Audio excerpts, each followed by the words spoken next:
na Diyos, banal. Kahit narito ako sa loob ng rehabilitation center, ay sana wag mo naman pabayaan si Jenna. Ipakita mo sa akin na tunay na mahal mo ako at mahal mo si Jenna at yung aming magiging anak. Kaya habang nasa loob ako ng rehabilitation center, lubos ako nagsisisi sa mga nangyayari sa buhay ko.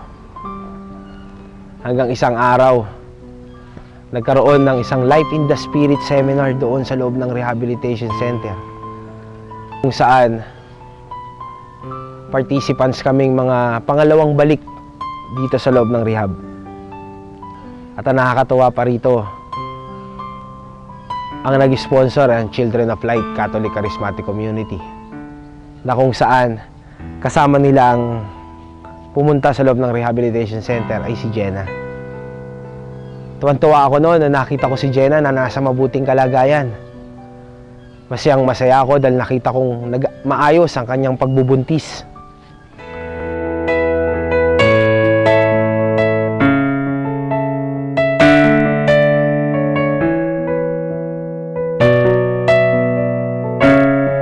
Kaya nagsimula ang Life in the Spirit seminar sa loob ng rehabilitation center. Nung time na yon,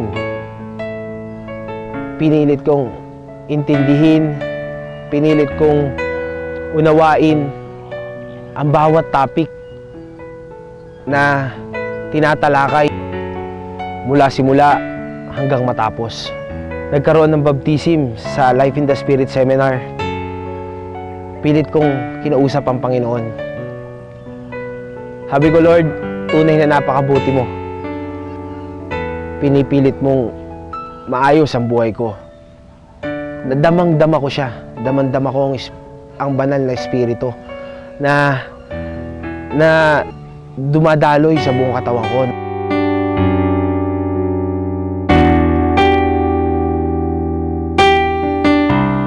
Sabi ko sa Panginoon, Panginoon, dito pa lang sa loob ng rehabilitation center, maglilingkod ako sa iyo.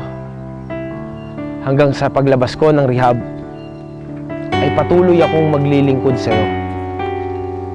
Napatunayan ko noong time na yon,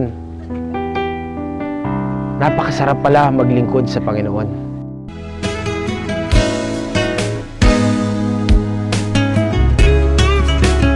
Tunay talaga na napakabuti ng ating Panginoon. Dapat 1 taon ang bubunuin ko sa loob ng rehabilitation center. Pero pinaramdam niya ang kanyang pagmamahal sa akin. Nakalaya ako within 6 months.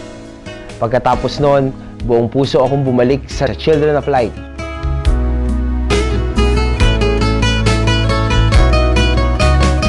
Doon ay tinanggap ako ng bawat member.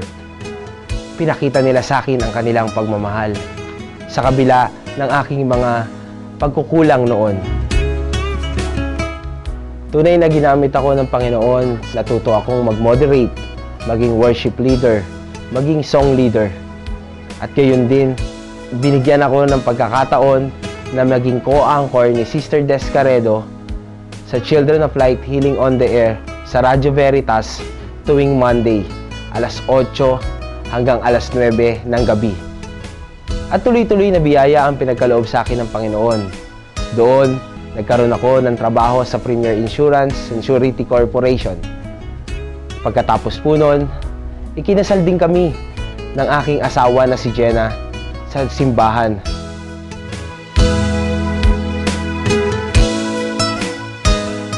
At napakasaya ng pamilyang ibinigay sa akin ng Panginoon. Biniyayaan niya ako ng 2 anak, si Raj Noe at si Jiminia Jera Soriano. Tunay na talagang ibinuhos ng Panginoon ang kanyang pagmamahal sa aking pamilya. Ngayon, masayang-masaya kami.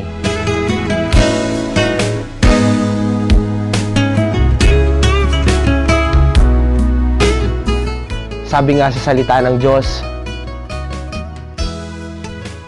anak ko, kung nais mong maglingkod sa Panginoon, humanda ka sa mga pagsubok, maging tapat ka at magpakatatag. Huwag kang masisiraan ng loob sa panahon ng kasawian. Manalig ka sa Panginoon at huwag kang lalayo sa Kanya. Gaano man kagulo ang ating buhay, kayang-kayang ituwid ito ng Diyos. Gaano man ang ating pagkakagapos, maari pa po tayong makawala at magbagong buhay. Ganyan ang pagmamahal ng Diyos sa atin. Huwag tayong lumayo sa Kanya. Nariyan man ang kadiliman, kailan may di kayang saklawin ang pag-ibig ng Diyos. Nasa Kanya ang tanging liwanag. Panginoon, Ikaw ang aking Diyos, pag-asa ng lahat. Ikaw lamang pupurihin, banal na Diyos, banal o Diyos. Puso ko'y hipuin mo, patuloy na mabago. Banal na Diyos, banal o Diyos. Dinggin mo ang panalangin ko, sumasamo sa'yo. Banal na Diyos, banal o Diyos. Dinggin mo ang panalangin ko, sumasamo sa'yo. Banal na Diyos,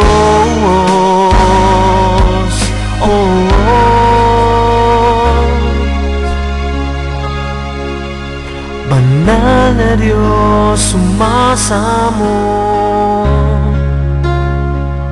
Panalangin ko.